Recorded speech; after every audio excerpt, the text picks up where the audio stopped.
ամեն օր 19:00-ից հետո, այսինքն 7-ից հետո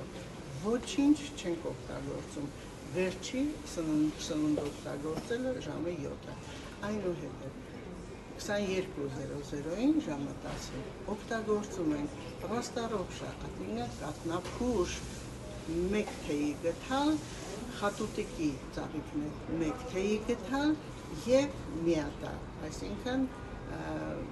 անանուխ 1 թեյի գթալ, բոլորը խառնում ենք տաք ջրի հետ, թողնում ենք 20 րոպե, հետո խմում ենք ժամը ուղիղ 22:00-ին և ամեն օր, մոտավորապես 4 ամիս անելուց հետո մենք կտեսնենք, հենց հաջորդ օրը դուք կտեսնեք, որ ձեր ընդհանուր վիճակը ավելի լավ է, նյարդային համակարգը լավ է, լյարդի վիճակը ավելի լավ է, լարվածություն չկա, նյարդային համակարգը լավ է, որովհետև 11-ին եթե արդեն քնում եք,